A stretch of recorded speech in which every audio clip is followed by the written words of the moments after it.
1 தீமோத்தேயு 6வது அதிகாரம் 13ஆம் வசனத்தில் இருந்து 16ஆம் வசனம் வரை. அன்பிற்குரியவரே, அனைத்துக்கும் வாழ்வளிக்கும் கடவுளின் முன்னிலையிலும் பொந்தியு பிலாத்துவின் முன் விசுவாசத்தை சிறப்பாக அறிக்கையிட்ட இயேசு கிறிஸ்துவின் முன்னிலையிலும் உனக்கு கட்டளையிடுகிறேன். நம் ஆண்டவர் இயேசு கிறிஸ்து தோன்றும் வரை குறை சொல்லுக்கு இடம் தராமல் இந்த கட்டளையை அப்பழுக்கின்றி கடைபிடித்து வா.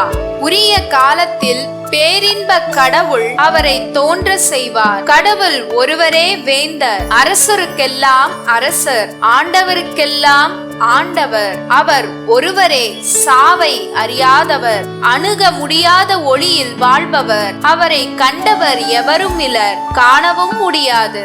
அவருக்கே என்றென்றும் மாண்பும் ஆற்றலும் உரித்தாகுக.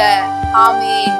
லூக்கா 8வது அதிகாரம் 4ஆம் வசனத்தில் இருந்து 15ஆம் வசனம் வரை. அக்காலத்தில் பெரும் திரளான மக்கள் எல்லா ஊர்களிலிருந்தும் அவரிடம் கூடி வந்த போது அவர் உவமை வாயிலாக கூறியது. விதைப்பவர் ஒருவர் விதைக்க சென்றார். அவர் விதைத்த போது சில விதைகள் வழியோரம் விழுந்து மிதிப்பட்டன. வானத்து பறவைகள் வந்து அவற்றை விழுங்கிவிட்டன. வேறு சில விதைகள் பாறை மீது விழுந்தன. அவை முளைத்த பின் ஈரமில்லாததால் கருகி போயின. மற்றும் சில விதைகள் முட்செடிகளின் நடுவே விழுந்தன. கூடவே வளர்ந்த முட்செடிகள் அவற்றை நெருக்கிவிட்டன. இன்னும் சில விதைகளோ நல்ல நிலத்தில் விழுந்தன. அவை வளர்ந்து 100 மடங்கு விளைச்சலை கொடுத்தன.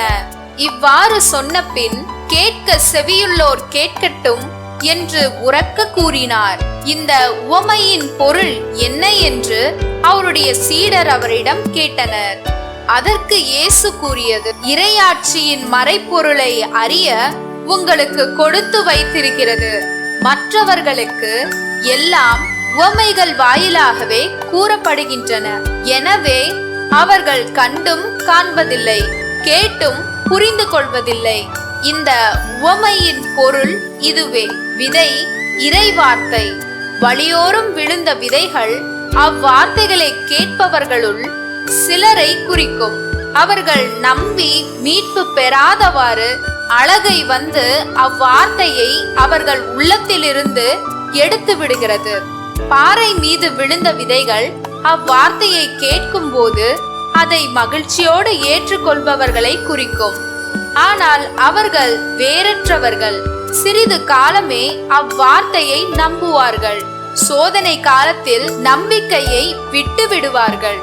முட்செடிகளுள் விழுந்த விதைகள் வார்த்தைகளை கேட்டும் கவலை, செல்வம், வாழ்வில் வரும் துன்பங்கள் போன்றவற்றால் நெருக்கப்பட்டு முதிர்ச்சி அடையாதிருப்பவர்களை குறிக்கும். நல்ல நிலத்தில் விழுந்த விதைகளோ சீரிய நல் உள்ளத்தோடு வார்த்தைகளை கேட்டு அதை காத்து மன உறுதியுடன் பலன் தருகிறவர்களை குறிக்கும்.